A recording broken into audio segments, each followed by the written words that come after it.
خاصانو پاکانو اولیاء الله تذکره منګه کوو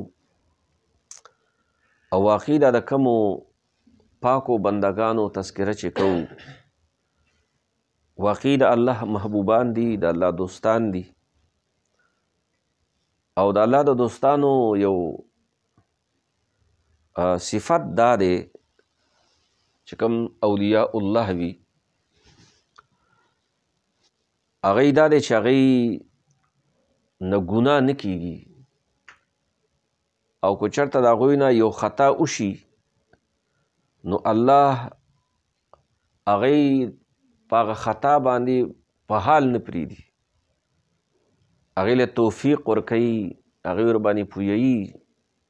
چې دا داسې نه دی او داسې کول پکار دي او څه اولیاء الله داسې خصوصیت دی چې هغوی نه ناجایز کار کیږي نه الله تعالی هغوی په خپل خاص حفاظت کې اخیستي وي دغه د الله دوستان چې کوم الله د هغو حفاظت کړی د هغه خاصانو بندگانو د الله تعالی نه حضرت محاسبی رحمت الله تعالی علیه دی د وصال د دنیا نه پرده چې شوې ده نو 243 هجری کې یعنې ډېر قدیم زمانې ولی دی او دا د هغه وخت بزرگ دی کوم وخت کې چې حضرت جنید بغدادي رحمت الله تعالی علیه موجود د هغې په عصر کې دا الله پاک پیدا کړی دی حضرت محاسبی دی باندې د دې شهرت دی او د کنیت ابو عبدالله دی ابو عبدالله نوم حارث دی د پلار نوم اسد دی محاسبی باندې یادیږي د پرهیزګاري تقوا ورع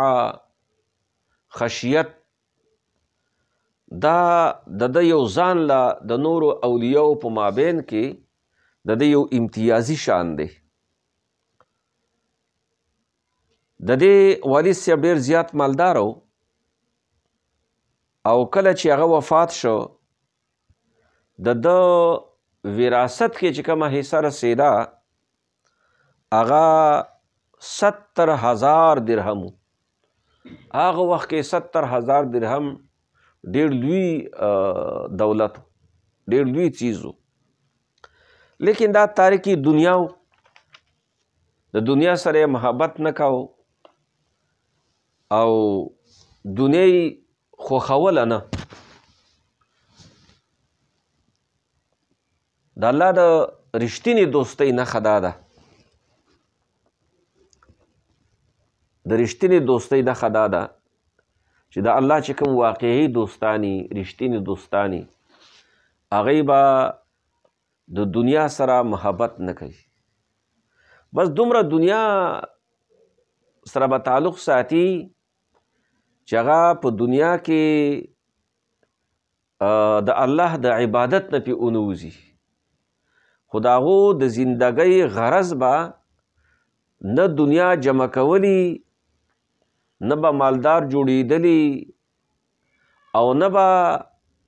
په دنیا کې د عیاشۍ زندگی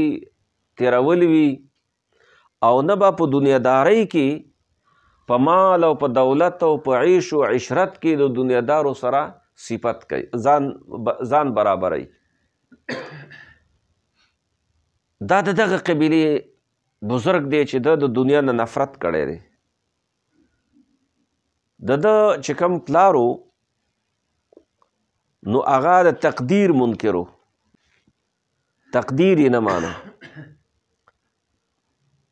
د هغې نوم اسدو نو چې کله دته د هغه وراثت کې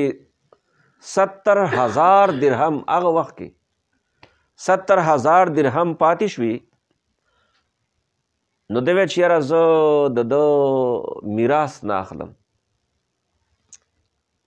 او حدیث پاک کې راځي زمونږ ستاسو محبوب پیغمبر صلی الله علیه وسلم مبارک ارشاد دی. نو هغه حدیث بیان کړ چې حضور میں فرمائی چې لا یتوارث اهل ملتین شیئا، دوه مختلفو دینونو والا کس د یو بل نه میراث نشي وړی.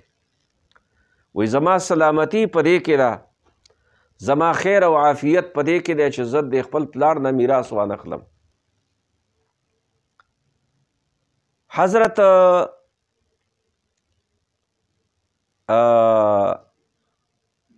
محمد بن مسروق رحمت الله تعالی علیہ د حضرت حارث بن اسد محاسبی په حق له فرمایي چې کله دا وفات شو نو دی وخت کې دا شدید محتاج دنیا ته، د سره یو درهم هم نو چې دا پاغې باندې خپل ضرورت پوره کړی وی. حالانکه د هغې پلار ډېر سازو سامان او ډېر دولت پریښی و، خو ده د هغې نه هیڅ نه و اخیستي.